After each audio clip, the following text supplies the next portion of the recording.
Travis, it's almost Christmas. It's almost Christmas. Wearing a very Christmassy sweater. Looks good, and I got a red short shirt. You Californians don't celebrate absolutely. Christmas. Yeah. I went surfing this afternoon. I'm in my bare feet. Well, color me jealous. You know, I used to get the holidays. Christmas used to be the saddest time for me. For whatever reason, I always felt sorry for the people that didn't have family or money more than I enjoyed the season. And it was always kind of a downer for me. I would always look forward. New Year's was a lot of fun. I'd do that. I enjoyed that. But the last few years, I think I'm finally figuring it out. Being with my wife, she's been a really good influence on me, and we've had a lot of fun during the holidays. And so I think I'm finally finding a way to see it, and be able to enjoy it, but not lose my compassion for other people who don't have as much. Yeah. Well, that's good, man. I'm glad to see you're in that space. I saw a funny joke, a meme. Yeah. I posted it on.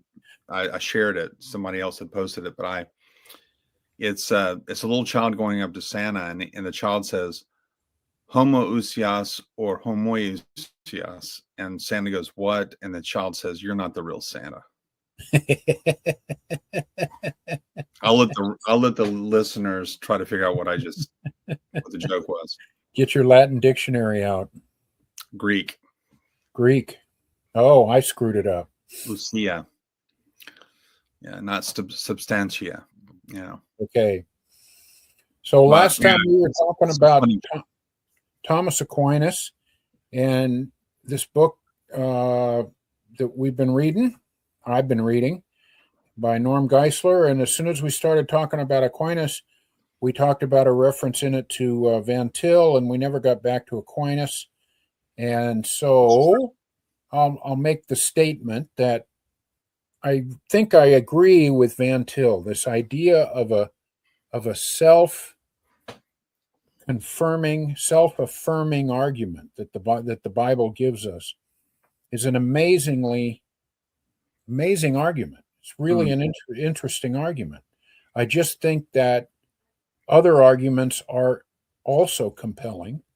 Arguments for the fine-tuning arguments, arguments for God's existence, historical arguments of who Jesus claims to be, and the resurrection. It just seems to me we have a whole smorgasbord of good arguments that one shouldn't exclude the other. What do you think of that? I think I'm giving my outfit. I'm thinking about getting a pipe. I had a crush on a girl long ago. She didn't reciprocate, but for Christmas she gave me a pipe. Wow. Did you smoke it? I was this pretentious 17-year-old kid sitting in my dorm room at boarding school smoking a pipe. I think I still got the pipe. Cool. But back to your point. What's that got to do with Van Til? Did Van Til have a pipe? No, but Presbyterians are real serious about their pipes and their cigars. Oh, okay. I don't think Van Til smoked. But John Murray did. And he was a colleague of Van Til's. But more importantly, most presbys have smoked pipes. But anyway, going back to Van Til, do you believe that Van Til's argument vindicates the biblical claim to inspiration? I don't think I ever made that connection, but I think if his argument is sound, and I think it is, then it would be another way to test the truth of the Bible. If you have this book that's been written by, dozens of people over thousands of years, and it hangs together in such a way that it's actually self-affirming, then that's pretty remarkable, and it speaks to it's evidence for the idea that it's divinely divinely inspired. So sure. I understand. Okay, that's fair. What about the Trinity? Do you think that there's a transcendental argument to be had for the Trinity?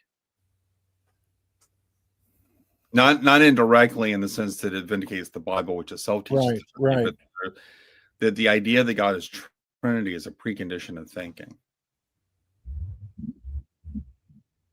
I think once you have it, you can come up with the argument, but I don't think you could work it out beforehand.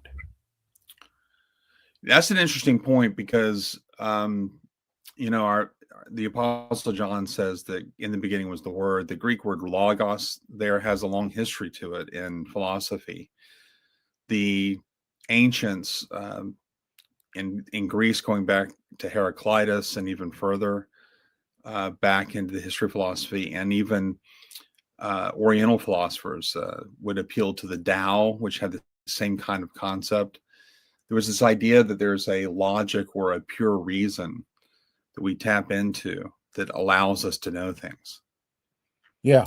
So yeah, that's a biblical idea.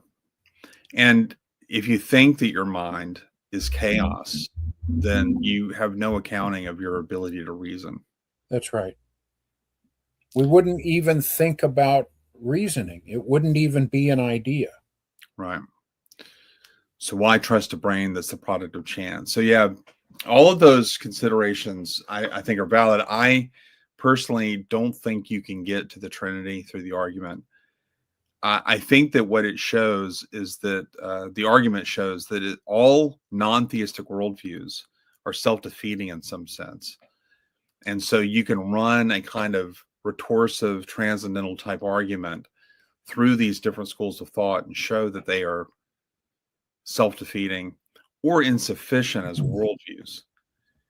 And what that gives you is theism, but I don't think it gives you the Bible. And so what you have to now do is enter into the theistic worldview and assess evidence with that presupposition that God does exist. And now the question is, which expression of Abrahamic theism is true? Is it Judaism? Is it Christianity? Is it Islam? Or maybe some variation of those? And then you're now dealing with probabilistic type arguments, which Van Tillians don't like. They don't like to rest the case for Christianity on probabilities. Right. So as a good Thomist, I'm going to say the case for God gives you certainty that God exists. But the case for Christianity, there's some room for it's possibly false. Does Van Til, this is kind of a side note, but it's on that line. Does Van Til ever address the idea of solipsism, the idea that we can't even be 100% certain that, I'm the only person alive and the whole universe is just in my head, or there's some, horrible ruler out there that has put together this whole world so that I see it and I think it's real and you don't really exist. I mean, isn't fundamentally in the universe there's always some wiggle room and some doubt? Does he ever address that?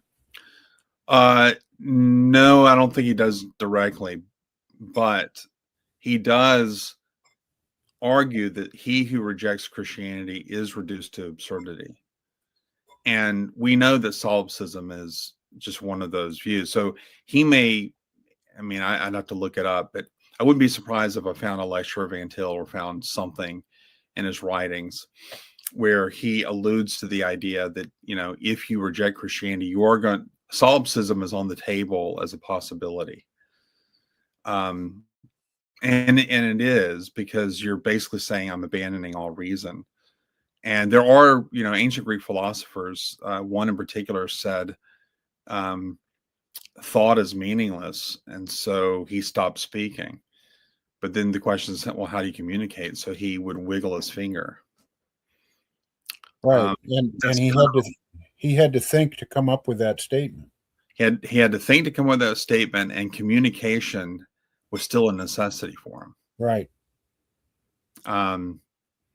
So yeah, you have things like that, and that doesn't I think Van Til would see that as confirmation of the idea that he who rejects God's revelation is reduced to absurdity. Incidentally, I think that that's true. I just am approaching it a little bit differently. Okay. What would Van Til think if you were Van Til and I said, is it fair to ask, is the proof in the pudding? How many people come to know Christ and the Christian faith through the Van Til argument, and how many people come to Christ through more traditional arguments? It's almost like he's saying you may come to Christ through a traditional argument, but then you came to Christ wrongly, or do people get saved hearing Van Til's argument? Yeah, and this is one of the perennial problems with apologetics. Do you remember when we first started the show that we had Jeff Zwierenk on? Yeah, but we had him on only after we did a series on the Kalam cosmological argument. Those were some of our first shows. Yeah. And I remember the comments. We don't have as many comments as we used to, but one of the comments on our show was just people mocking us for saying, we have arguments for God's existence. And a lot of people will say, well, I never needed an argument for God's existence to come to believe in God.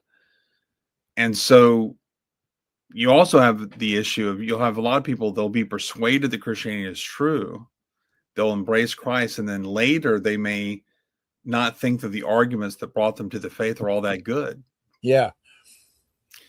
And some people have said, well, that's just proof that apologetics is not even really a thing. It's just a group of people who've already come to their conclusion that are rationalizing their decision. So this is rationalizing. It's not rationality.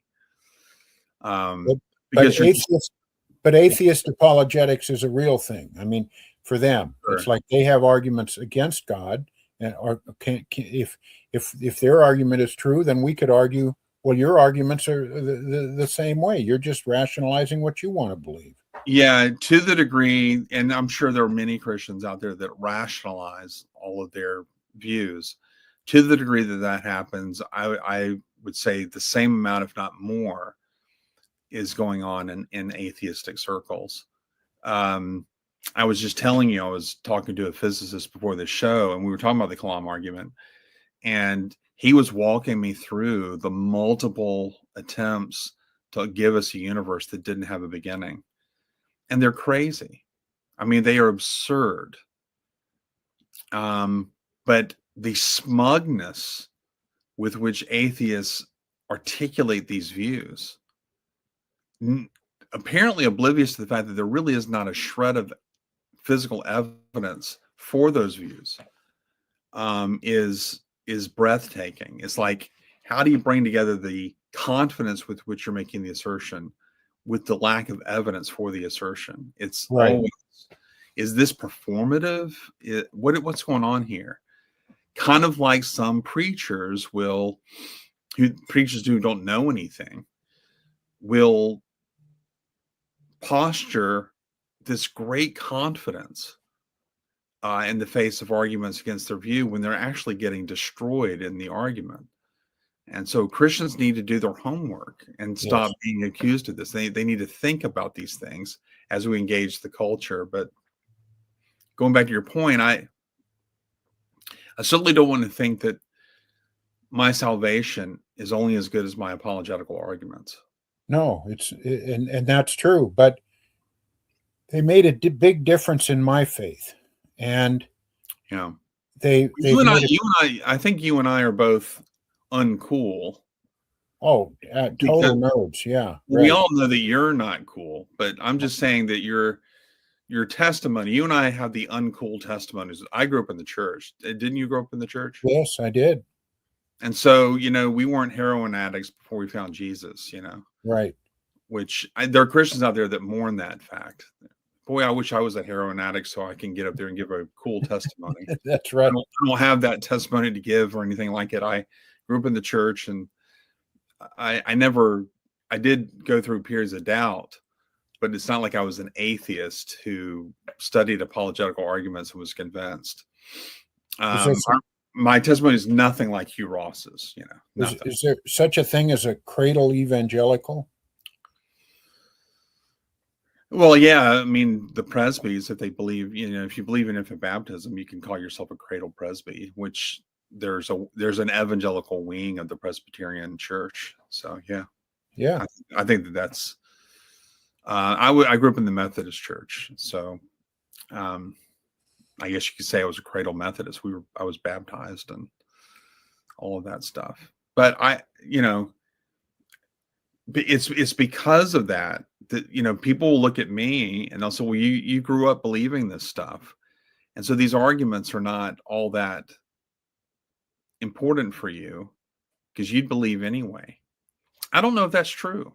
Yeah, I don't think that's true. I've always been aware of the fact that I grew up as a Christian, and the easiest and laziest thing I can do is to continue to be a Christian, because then I don't have to really question it. And so, but because of that, I went out of my way to question it, because I realized my own tendency to just want to be right. And so I feel like I've really looked at it. Yeah, I mean, I want to believe that about myself, but the great thing about a good argument is that I say to my students whenever a student says something like that to me, I'll say, you know what, make my motives as saintly or sinister as you please. That's right. Here's the argument. What's your evidence? That's right. What do you do with this argument? Because I mean, I can't convince you of my psychological purity. I can't convince you that I came with untrammeled desires just to know the truth, the whole truth, and nothing but the truth. And through, sheer philosophical effort and sound reasoning, I arrived at the truth. And that's the only reason I was persuaded. How in the world could I prove that to you? I doubt that idea myself. I'm sure my biases, being what they are, made me lean in favor of theism. I try to avoid that. I try to be as open and honest with the evidence as I can. I don't want to accept an argument for God's existence that is unsound. I certainly would not want to foist that on someone. If I had any doubt myself that it was not that good of an argument. But that's what makes presenting the evidence so good. We can just forego all that and just let's argue the points. That's exactly it. Because there's always going to be Christians the people who grow up Christians and question it and go away from their faith. And then there's going to be Christians who question it and stay in their faith. And there's going to be people who were raised as atheists and question it and stay atheists or come to be Christians. There's every combination of possibilities. So what? So it's like you say, what's the argument and what's your evidence for it? And as best you can, try to work that through. Right. And the problem with that is it takes time, it takes thought. And it takes humility, Travis, humility. It's really, that's the hardest part for everybody, for me. Yeah. And it's hard thinking is just that. It's tough. I mean, it's not easy to wade through literature and, okay, this guy says this guy says this. You're going back and forth. It's very difficult. And, some people just don't want to do that. I will say this is when Craig's idea, and he's not unique, but Craig's idea of the idea of God being a properly basic belief, and he gets this from Plantinga, but Craig would tell you, I mean, it's not the only source for this. This the idea that it's perfectly rational to believe in God wholly apart from formal lines of evidence or arguments. Yes. So even if I had nothing like that, would it still be rational for me to believe in God? Would it even be rational to think that my belief in God constitutes knowledge. And Craig pushes for the idea of the internal witness of the Holy Spirit. And this may be I've said some of these things before, but this may be one of the most important things I can say, is that if that doctrine is true and that the Spirit, through the Spirit's witness, my primary means of knowing God is that witness itself. And if the gospel is objectively self-attesting, which I would suggest that it is, meaning that just hearing it, you can know. I'm not saying you do know. I'm saying you can know that it's true just by hearing it and not, say, researching evidence for the resurrection or something like that. Right. Now, if that's true, then we actually have, first of all, a more sure way of knowing that Christianity is true, because now that's the Spirit's witness and not my apologetical argument. And second of all, I have actually a stronger basis for being open-minded and objective when it comes to those arguments. Now, if you listen to Robert Price's debate with William Lane Craig on the resurrection, Price just goes after Craig and just really lambasts him for believing in this doctrine and basically saying that the evidence doesn't matter. And I think Craig answered him well, but there's this fear out there that says, well, if you believe in the internal witness of the Spirit and you believe that you can know God wholly apart from arguments, then basically you're just finding what you're looking for. In other words, you're in some sense dishonest as you're assessing these arguments. Yeah. Go ahead. And we have to take that argument really, really seriously. We do. And Craig has said this, and I think this is a really good point. And when he said this, it really revolutionized my whole thought about all of this. He said, if you think about it, if you become a theological rationalist and you think that the only way I can know God is because I have this argument for God, isn't that planting the seed for dishonesty? Let's say you have a very convicted theist, somebody who really believes in God, but then realizes, oh no, if I don't have these arguments, then I can't say I know God. Well, then by hook or by crook, you're going to accept whatever argument comes your way. Yeah, and I think for me, it really bears on as I get older and I feel like I know the Lord better. All of those rational arguments have brought me to the doorstep. But knowing God, wow, what does that mean? It means like a friend, like a person, it's a personal relationship with God. It really is. I mean, you try to avoid that cliche, but it's a personal relationship. Sure. And when you start hearing his voice and you start realizing he's really there and he really loves me, and when I pray and I read the Bible, he's really witnessing to me.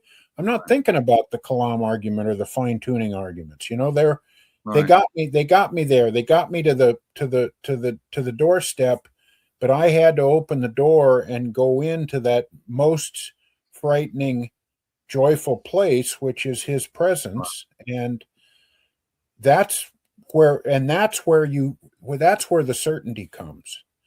To me, the certainty, the certainty came in an intellectual way when I hear, Gary Habermas's argument for the resurrection, for example, or Hugh Ross's fine-tuning argument. But I don't care if it doesn't change my heart. I don't care if it doesn't touch me. I don't care if it doesn't put me on a path towards holiness, towards becoming more Christ-like. That's the point of it. Otherwise it's just like any other, you give me this new argument for how the sun burns energy. Okay, great. So what? So let's say you're completely right. Well, what difference does it make? Sure. Yeah. Well, so when he said that, and he said, look, if you abandon the internal witness and you become a theological rationalist and you say that the only way I can know God is through these arguments, that is the seed for intellectual dishonesty. But if I have the internal witness of the Spirit, I now can approach these arguments with an open mind. In fact, here's an option. Yeah. For me on the table. Here's an option. None of the arguments are sound.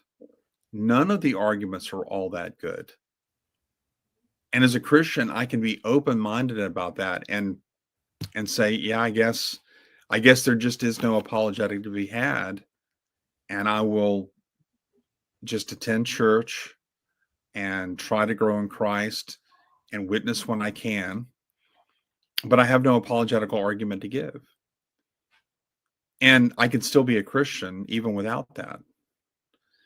And that's a very freeing thing, because you don't have to read the latest science journal to make sure the universe still had a beginning, in order for you to say, I know God. And B, it totally allows me to have this open mind so that when I do say, oh, this is a very good argument, I can present it with the utmost sincerity and honesty, because no one had to, by hook or by crook, manipulate me into accepting it. I studied this argument. I think it's really good. It gives you, you're right. It gives you the emotional freedom to really honestly look at it and not be afraid that it might be true. Not be afraid that it might, and also not be afraid that it might be unsound. Yes. That it may be an argument that's just a bad. I think that the fine-tuning argument, and you and I both agree with this, it's a freaking awesome argument. I think it's impenetrable. Yeah. But yeah, I do too. But let's just say hypothetically that you and I just read an article tomorrow. An article comes out, and in 10 pages, whoever this person is just dismantles it and shows that it's just stupid. And you and I get on this show next week, and how can we be so stupid as to listen to Hugh Ross and William Lane Craig and those guys? That's just crazy. This is a bad argument, you and I can do that. In other words, I've not sacrificed the knowledge of God if I do that. And so I don't know why the atheist community hates Craig for teaching this doctrine, but it's a very important doctrine to him.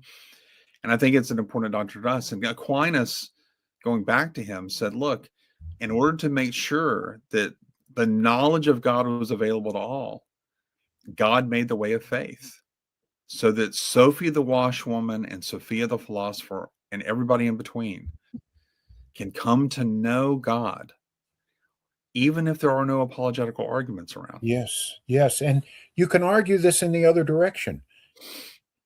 Let's say you're God, right? Yeah. And nothing exists yet. And you think, well, I'm going to create this universe, and there's going to be people in it that are really smart and other people that aren't so smart and people that are really sensitive in other areas. So I need to tune this message in such a way that anybody can hear it. That's right. That's absolutely right. And that's what we're claiming is there. So I had the privilege, and I've said this multiple times, of leading my son to Christ. And he was 4. He was 4 years old. And here's what I did not say. I did not say, son, now before you hear the gospel, I need to introduce you to the ontological argument for God's existence. Yeah.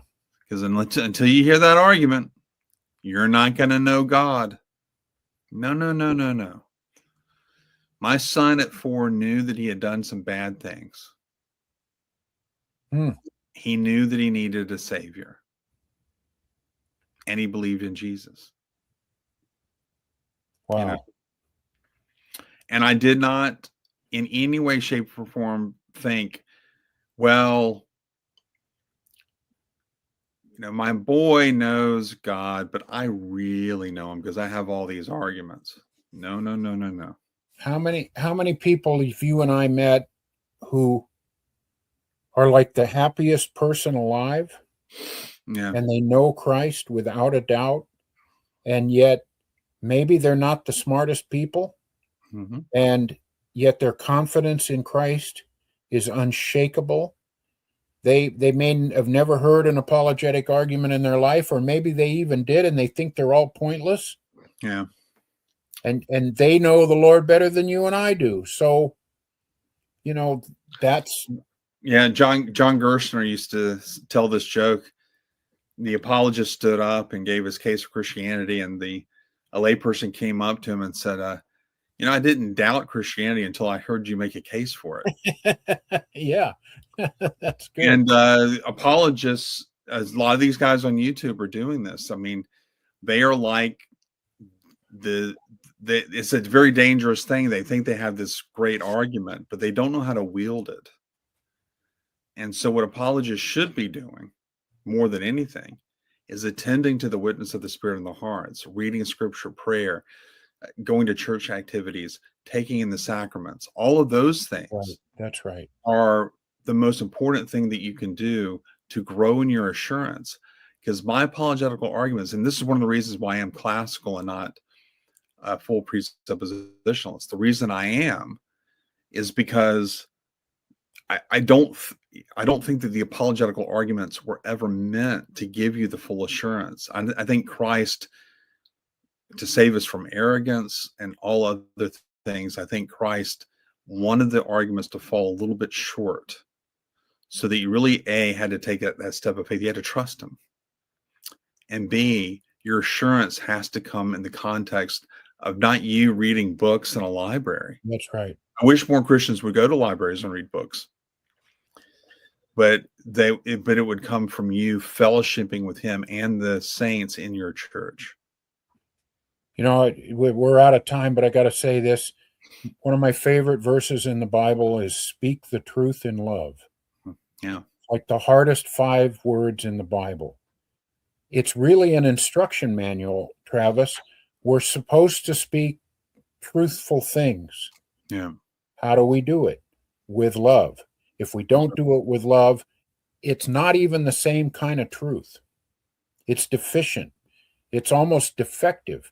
It's incomplete. Yeah. Truth with love is a different thing than just truth. That's right.